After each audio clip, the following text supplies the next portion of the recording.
Hello again. Once again, we are at my tuning bench, this time looking at a reed block out of a Scandali. Um, this particular reed block, the wax is perfectly good. The reeds are clean, but the leather valves are in a terrible state. And the Scandali in question, I'll just move down to there. That is the Scandali in question, ladies, full size.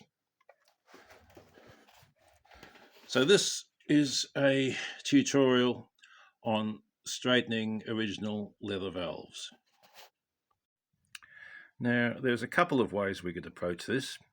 Obviously, the valves are pretty bent throughout, pretty curled inside, can't really see, but be assured that they will be just as bad. If this was a professional instrument for a professional player, you would be more inclined to spend the money, buy new top quality valves, strip the reed blocks right back to the wood and put new valves, new wax throughout. But this one is not bad in the reeds, it's not bad, it's good in the wax, there's no loose plates, and it's a case of, it's like Grandpa's accordion, hasn't been played for years, and the family would like it fixed up for the kids to learn on without spending a huge amount of money. So I'm going to take the approach which is quicker and less intensive of new materials. We're going to straighten those originals. Now let's first see how these valves are sounding as they stand. Pretty terrible.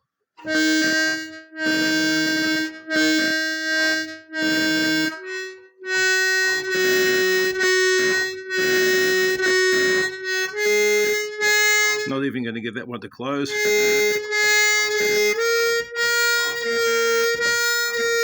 That one's not closing.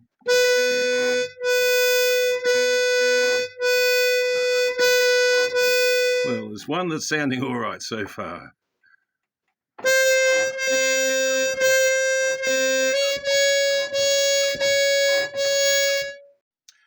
Here we go. Now let's try this one for a start. Scraping off the glue off the valve, rolling it one way and the other. I'm not sure how well you can see that. Rolling it around in my fingers to get it essentially straight with a slight reverse curl where it's to be glued on. Apply the glue and glue on. Another one. There it is, all thoroughly curled. Scrape the glue off, rolling it around in my fingers, one way, the other way, and looking for mostly straight with the slight curve at the end where it's to be glued on.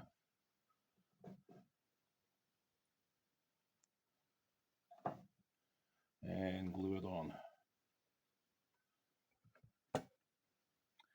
Now, the underside ones, dig it out.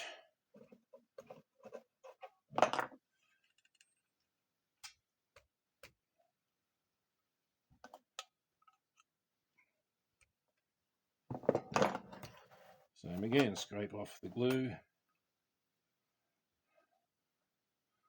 roll it around one way and the other. Again, keeping it for the most part straight. A little reverse curl on the end. Glue on the end. And wriggle it into position. I'm looking down the hole trying to get it as straight as I can. Slide it over the rivet. That's sliding over the rivet into position. Now it must be tested.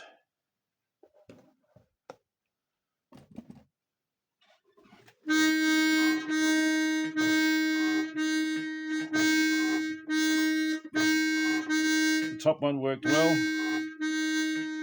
The bottom one, the underneath one, needs a bit more attention.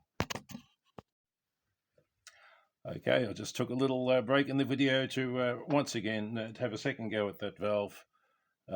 Re-rolled it again, rolled it in my fingers, just the same procedure, second go at it.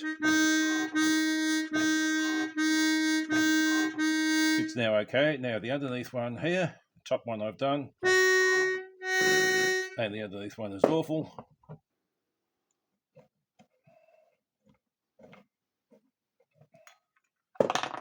Dig it out,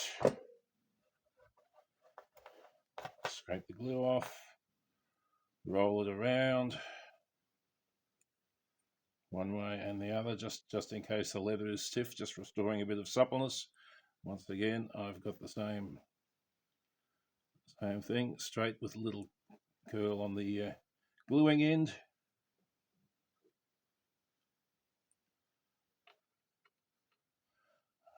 Just applied the glue there, I think off camera, sorry.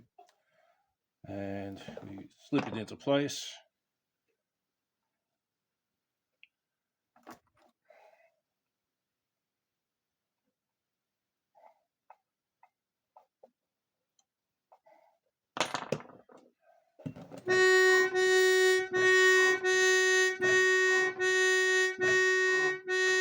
And it's perfectly fine.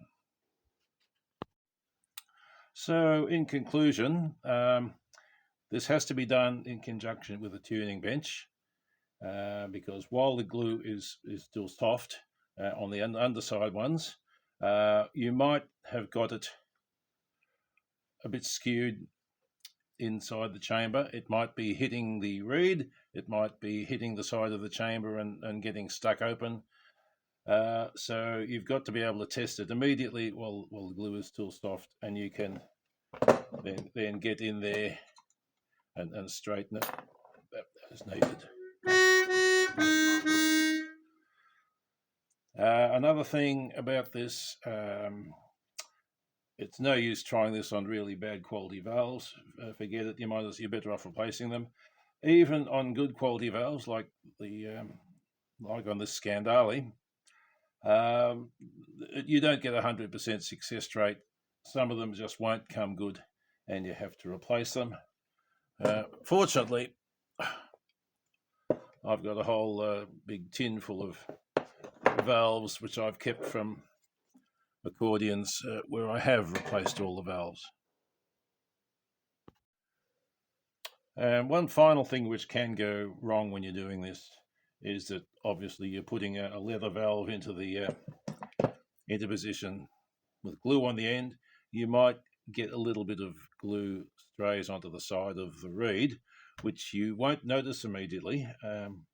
But when the glue sets, then a reed in there that's got a bit of glue on it, or a bit of glue on its side, will sound sharp and it'll sound dull.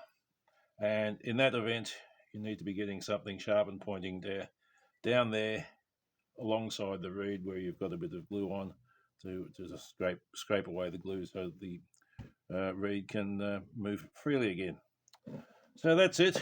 It's not recommended for every case, but I certainly do this a heck of a lot on old accordions where they don't justify spending big money to have all new valves on. And that works pretty well. Lasts a good long time. Lasts certainly a decade. It will last, and maybe more. Okay, so that's it.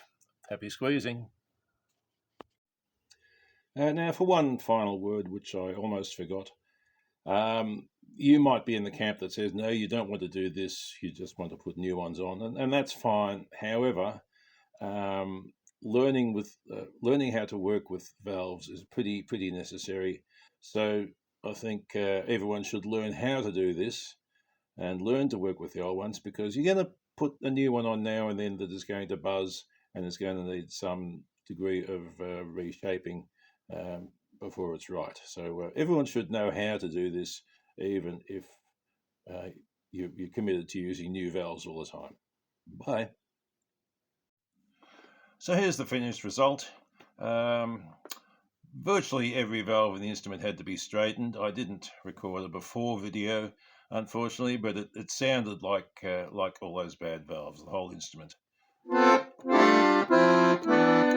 So virtually every valve straightened and fully tuned. Took about 8 hours, so that sort of brings it within reasonable relationship to the value of the instrument.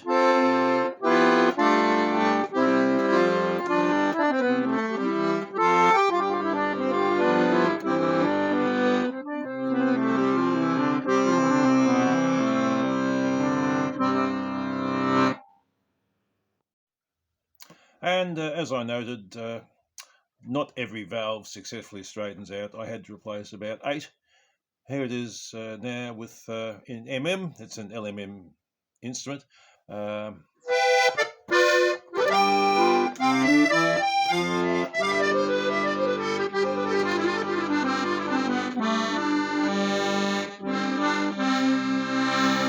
Which sounds a heck of a lot nicer with that silly grill removed.